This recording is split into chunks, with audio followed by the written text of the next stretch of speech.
ನಮಸ್ಕಾರ ಎಲ್ಲರಿಗೂ. Welcome back to my channel Sahana Soni creations. ನಾನು ಇವತ್ತೊಂದು home made tandoori chicken powder ಅನ್ನು ಮಾಡೋದು ಹೇಗೆ ಅಂತ ತಿಳಿಸ್ಕೊಡ್ತಿದ್ದೇನೆ. ಸ್ಟೋರ್ ಮಾಡಿ 6 ಮಂತ್ಸ್ ನೀವು ಇಡ್ಬೋದು. ಮತ್ತೆ ಅದಕ್ಕೆ ಕೆಲವು ಟಿಪ್ಸ್ ಉಂಟು, ಅದನ್ನು ನೀವು ಕಂಪ್ಲೀಟ್ ಫಾಲೋ ಮಾಡಿ ವಿಡಿಯೋವನ್ನು ಕ್ಲೀನ್ ಆಗಿ ನೋಡಿ. ಆಗ ನಿಮ್ಗೆ ಯಾವ ಇಂಗ್ರೀಡಿಯೆಂಟ್ಸ್ ಮಿಸ್ ಆಗೋದಿಲ್ಲ. ಎಲ್ಲವನ್ನು ನಾನು ನಿಧಾನವಾಗಿ ಒಂದೊಂದೇ ಇಂಗ್ರೀಡಿಯೆಂಟ್ಸ್ ಅನ್ನು ಹೇಳಿಕೊಡ್ತೇನೆ. ಇದು ಚಿಕನ್ಗೆ ಅಂತಲ್ಲ, ತಂದೂರಿ ಮಾಡ್ಲಿಕ್ಕೆ ದಿ ಬೆಸ್ಟ್ ಇದು ಈ ಪೌಡರ್. ಇದನ್ನು ಸ್ಟೋರ್ ಮಾಡಿಯೂ ಇಡ್ಬೋದು. ಒಂದು ಏರ್ಟೈಟ್ ಬಾಕ್ಸ್ ಅಲ್ಲಿ ಸ್ಟೋರ್ ಮಾಡಿ ಇದನ್ನು ಇಡ್ಬೇಕು. ಅದು ಎಲ್ಲ ಐಟಮ್ ನಾವು ಮಾಡೋದೆಲ್ಲ ಐಟಮ್ ಡ್ರೈ ಆಗಿರ್ಬೇಕು. ನೀರಿನ ಪಸೆ ಏನು ಮಿಕ್ಸಿ ಜಾರಲ್ಲಿಯೂ ಇರಬಾರ್ದು. ನಾವು ಏರ್ಟೈಟ್ ಬಾಕ್ಸ್ ಕಂಟೈನರ್ ಅಲ್ಲಿ ಏನ್ ನೀರಿನ ಪಸೆ ಇರದಿದ್ರೆ 6 ಮಂತ್ಸ್ ನೀವು ಓಪನ್ ಫ್ರಿಜ್ ಅಲ್ಲಿ ಇಡೋದು ಹೀಗೆಯೂ ಇಡ್ಬೋದು. ಈ ಪೌಡರ್ ಅಲ್ಲಿ ಉಂಟಲ್ಲ, ಖಾಲಿ ಜಿಂಜರ್ ಗಾರ್ಲಿಕ್ ಪೇಸ್ಟ್ ಹಾಕಿಬಿಟ್ಟು ಕರ್ಡ್ ಹಾಕಿ ಮ್ಯಾರಿನೇಷನ್ ಮಾಡಿ ಚಿಕನ್ ಅನ್ನು ಡೀಪ್ ಫ್ರೈ ಮಾಡಬೇಕಾಗಿಲ್ಲ, ಓವನ್ ಬೇಕಾಗಿಲ್ಲ. 1-2 ಟೇಬಲ್ ಸ್ಪೂನ್ ಆಯಿಲ್ ಅಲ್ಲಿ ನೀವು ತವದಲ್ಲಿ ಫ್ರೈ ಮಾಡಿದ್ರೆ ಒಳ್ಳೆ ತಂದೂರಿ ರೆಡಿ ಆಗ್ತದೆ. ಸೊ ಈ ತರ home made tandoori chicken powder ನ ಹೇಗೆ ಮಾಡೋದಂತ ನಾನು ಇವತ್ತು ಕ್ಲಿಯರ್ ಆಗಿ ಹೇಳ್ತೀನಿ. ಅದಕ್ಕೆ ಏನೆಲ್ಲ ಇಂಗ್ರೀಡಿಯೆಂಟ್ಸ್ ಬೇಕಂತ ನೋಡ್ಕೊಳ್ಳಿ. ಗ್ಯಾಸ್ ಸಿಮ್ ಅಲ್ಲಿ ಇಡ್ಬೇಕು. ಮೇನ್ ಒಂದು ತವ ಇಟ್ಟಿದ್ದೇನೆ. ಇಲ್ಲಿ ನಾನು ಕಾಶ್ಮೀರಿ ರೆಡ್ ಚಿಲ್ಲಿದು ಒಂದು 6 ಕಾಶ್ಮೀರಿ ರೆಡ್ ಚಿಲ್ಲಿ ಹಾಕಿದ್ದೇನೆ. ಅದು ಖಾರ ಇರುವುದಿಲ್ಲ ಕಲರಿಗೆ.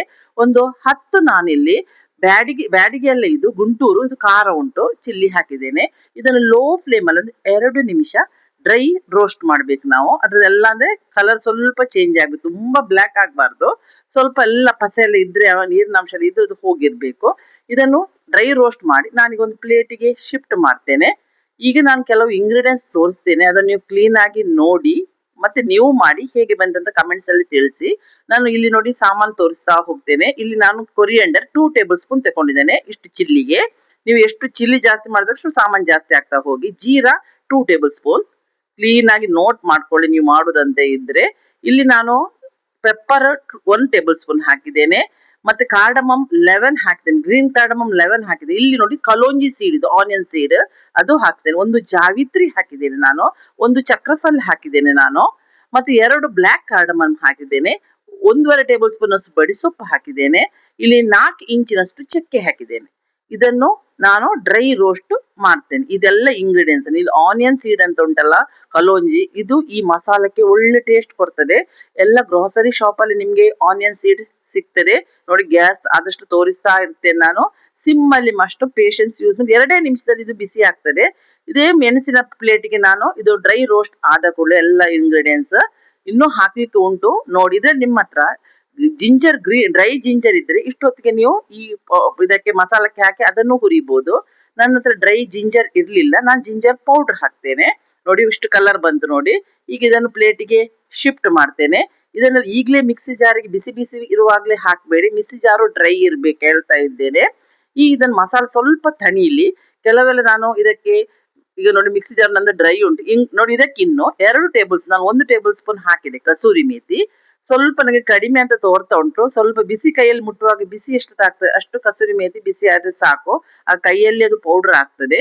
ಸೊ ನಂಗೆ ಕಡಿಮೆ ಆದಾಗ ತೋರ್ತಂತ ನಾನೀಗ ಪುನಃ ನೋಡಿ ಮುಟ್ಟಿ ನೋಡಿದ್ರೆ ಬಿಸಿ ಆಗ್ಲಿಲ್ಲ ಅದು. ಸೊ ಇನ್ನೊಂದು 1 ಟೇಬಲ್ ಸ್ಪೂನ್ ನಾನು ಕಸೂರಿ ಮೇಥಿ ಹಾಕ್ತೇನೆ. So totally 2 table spoon kasuri methi ಹಾಕಿದೆ. ಮೆಂತೆ ಹಾಕುವ ಬದಲು ಕಸೂರಿ ಮೇಥಿ ಹಾಕಿದ್ರೆ ಒಳ್ಳೇದಾಗ್ತದೆ. ಸೊ ಇದು ಡ್ರೈ ರೋಸ್ಟ್ ಆಯ್ತು. ಇದನ್ನ ಈಗ ಇದೆಲ್ಲ ಇದು ಸಾಮಾನು ಕೂಡ ಎಲ್ಲ ನಾವು ಹುರಿದದ್ದು ಉಂಟಲ್ಲ ಸಾಮಗ್ರಿಗಳು, ಇದೆಲ್ಲ ತಂದಾಯ್ತು. ಅದಾ ಬಿಸಿ ಇರ್ತಾ ಉಂಟು.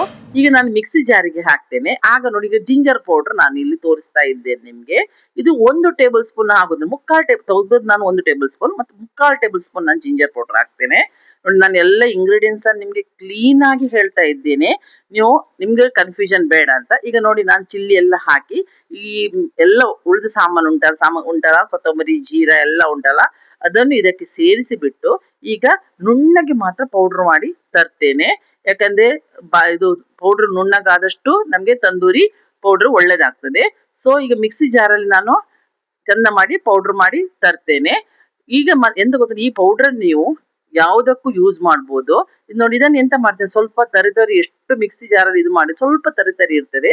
ಅದಕ್ಕೆ ಇದನ್ನು ಸೋಸ್ತಾ ಇದ್ದೇನೆ. ಏನಾದ್ರು ಒಂದೊಂದು ಉಳಿದಿದ್ರೆ ಅದನ್ನು ಪುನಃ ಮಿಕ್ಸಿ ಜಾರಿಗೆ ಹಾಕಿ ಪುನಃ ಪೌಡರ್ ಮಾಡ್ತೇನೆ.